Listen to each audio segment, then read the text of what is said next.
Gaurkoan Pasaiara hurbildu gara Moriarty Filmsen bulegora. Bertan, Jon Garoño eta Jose Mari Goenagarekin geldituta gaude, Loreak filmeko zuzendariekin.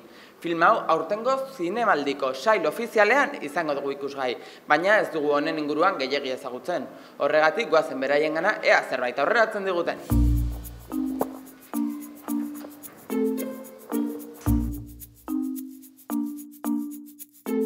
Loreak filmeko zuzendariekin gaude hemen, eta filmaren inguruan jakin dugu, zinemaldian aukeratua izan delako, baina egia da, informazio gehiegirik ez duzuela kaleratu, ikusi dugu kartela, sinopsi txikiren bat, baina konta eguzu zer dago Loreak filmaren atzean.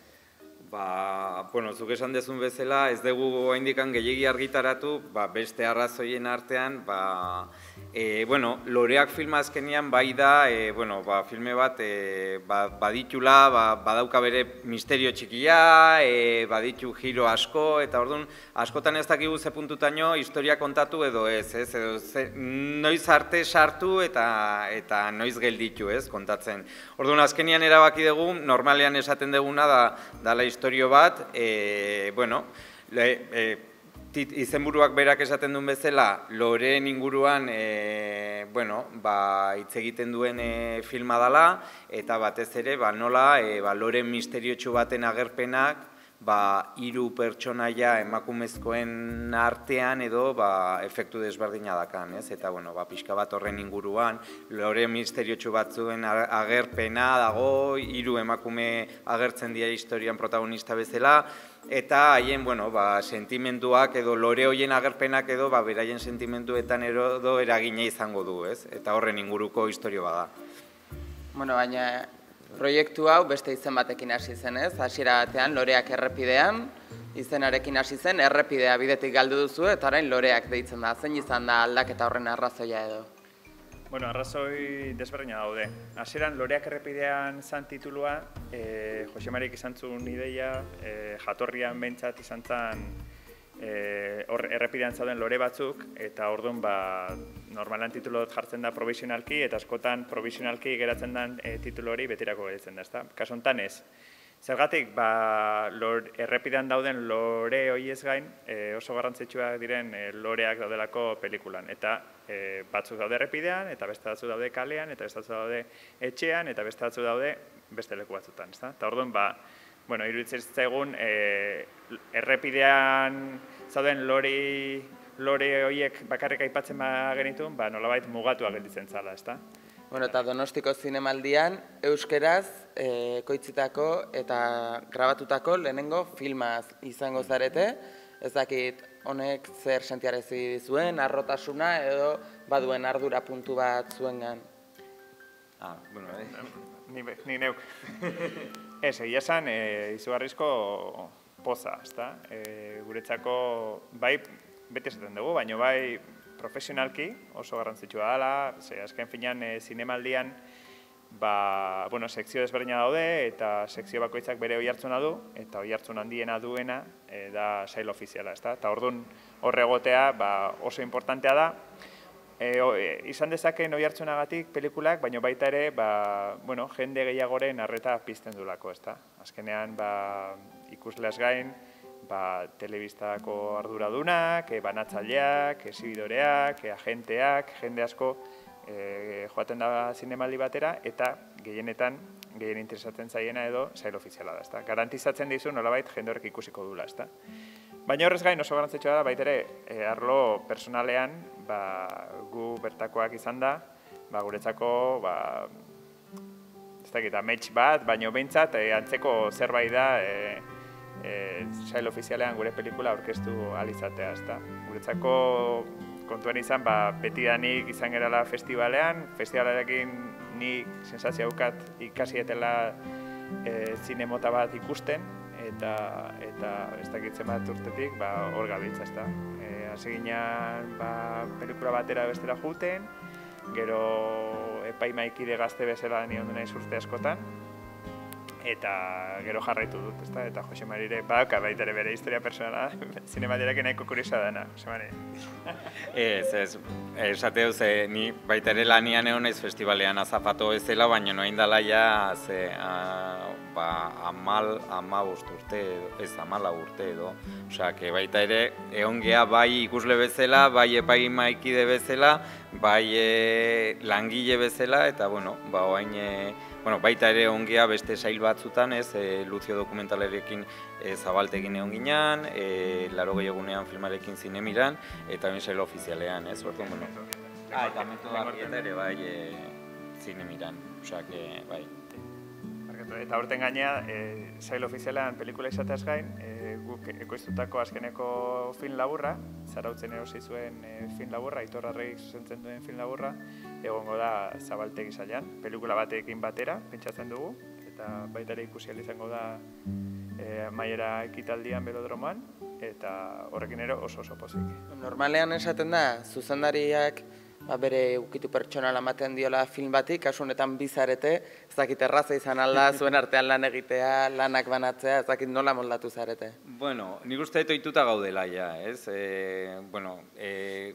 Zuzendari bezala elkarrekin lan egiten, hau da bigarren esperientzia, lehendabizikoa 80 egunean filma izan zen, eta baina elkarrekin lanian, produktoran eta ja badara matzago 14 urte edo 15 urte, orduan denbora asko da, oso ondo ezagutzen gea, onerako eta txarrerako, azkenian baita ere, konfidantza dago eta bronka asko izate ditugu, orduan, pentsatzen alde batetik gure izaerangatik edo, eta bestetik bai, azkenian lan kreatibo batean edo elkarrekin filme bat aurrera eramatea, ez da erresa, bakoitzak batzutan badaka bere kriterioa, gustatuko litzaioke gauzak modu batera egitea, baina bien artean adostutako zerbait izan behar du, ez?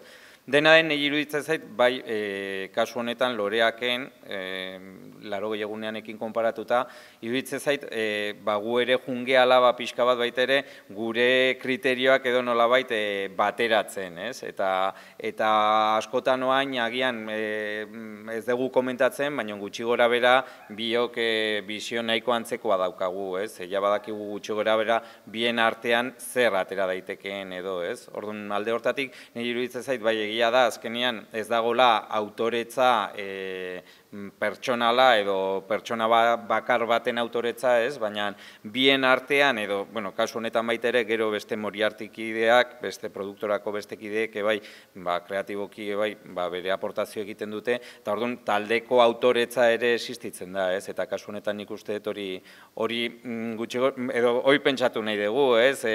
Hori da pixkanaka lortzen nahi geana, ez? Talde batek gutxi gora bera kriterio bat edo lortzea, eta, talde horrek eman dezakeena, hori izango litzateke gure autoretza.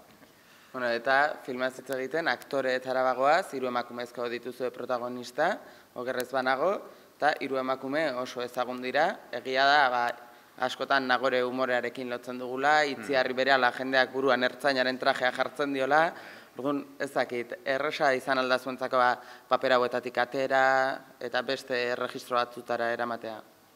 Egia esan, Itziarra Aizpururen kasuan, berarekin egin nun 80 egunean aurreko pelikula, eta egia esan, Jose Marik ja lehenengo bertsioa idatzezunan ja berazun buruan, eta hortzun berazan, argi eta garbi. Naiz eta oso paper desberdina egin, 80 eguneaneko emakumeak ez dakasir ikusirik emakumeenekin, eta nik uste han ondo baldin bat zegoen, hemen ere oso ondo dagoela, eta batzutan, ez dakit esaten dut, behar bada hobeto dagoela. Eta, gero, Nagore Aranbururen kasuan baita ere buruan genuen, naiz eta baliozun bai Itziarrituñok egin zezaken papera edo berak egiten duen papera egiteko, naiz eta gero ja bukaraldea ikuste duen argiago izan behartzula egiten bukatu duen papera egiteko, alare kastina egin genion, oso ondo egin zuen, beste neska batek ere ondo egin zuen, baina nola bera genuen buruan eta garantia ematen zigun eta erabaki genuen berak egitea eta oso ondo lan egiten du. Eta nik uste, ez dut gehiago esango.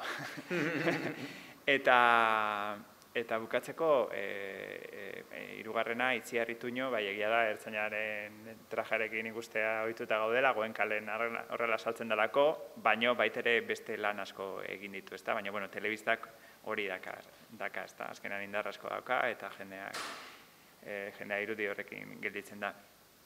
bere pertsonaia, bueno, berak egiten duen pertsonaiak nola izateko, duda asko genituen pertsonaia horrekin, nola izateko. Hasieran ikusten genuen era batean, gero bestean, helduagoa ikusten genuen, gero gazteagoa, eta horri bileinean bueltaka. Eta orduan baita ere oso profil desberdineko emakumeak ikusten genituen, eta baita ere egin genuen casting bat nahiko luzea. Eta hor, egia esan, nahiko prozesu luzea izan zen, eta bukaeran, nahiz eta asko kondo egiten zuten, bukaeran 3 hautagai nagusi gelditu zian, norbait esateko, bakoitza besteatik oso desberdina, baina erabaki genuen Itziarrek egitea, eta baita ere egokitu genuen bere fisikora, nolabait, pertsonaia, ezta?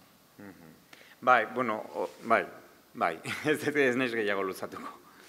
Bueno, egia da, bai film honetan, eta bai 80 eguneanen, emakumeak garrantzi handia dutela, esan daiteke zuen ekoiztetxearen seioa dela, edo? Nik uste dut pixka kasualidadez izan dela, ez? Adibidez, 80 eguneanen kasuan, filmaren ideia eta lehendabiziko bertsioa Jonek idatzi zuen, eta bere burutik adatea zen historioa, ez? Eta kasu honetan alderantziz izan da, ez? Lehendabiziko ideia eta lehendabiziko bertsioa nik idatzi nun. Zergatik emakumeak, egia esan ez dakigu, agian hemendikan beste 5 filmetara hori errepikatzen hasten bada, ez? Eta tonika orokor bat bihurtzen bada, agian orduan esan dezakegu, bai, egia da, ez dakigu zergatik, baina emakumeen historiak interesatzen zaizkigu, ez? Hasiera batean filma egiten hastezeanean edo ideia bat pentsatzen duzunean, ez zaude pentsatzen emakumei buruzko historio bat egin nahi dut. Ideia suertatzen zaizu eta gero, kasu honetan kasualidadez, nik uste kasualidadea izan dela, bi historioak emakumeen historioak izan dira, ez. Bueno, eta pertsonaren batek karteleran, Loreaken kartela ikustean zalantzan badago ikusi doez, zer esango zenioke, zer topatuko du barrura sartzean? Nik uste dut, filme desberdin bat topatuko dula. Iruditzen zait, euskera zoain arte agian, horrelako filmerik ez dela egin. Misterioa duen filme badala, maitasuna duen filme badala, sentimenduak dituen filme badala, eta nik uste dut azkenian oso sentsazio onarekin aterako dela, eta batez ere filma ikusi eta gero nik uste dut pentsatzeko ematen dula, ez, filmak. Orduan, disfrutatu ingo du nik uste dut.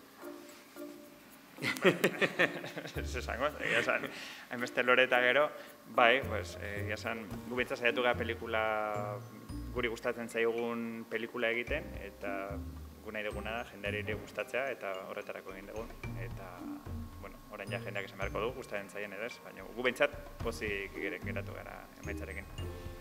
Espero dezagun arrakasta handia izatea, bai aretoetan, bai zinemaldietan, eta hurrengo proiekturen batean ikusiko dugu elkar, mila esker. Ni esker zuei.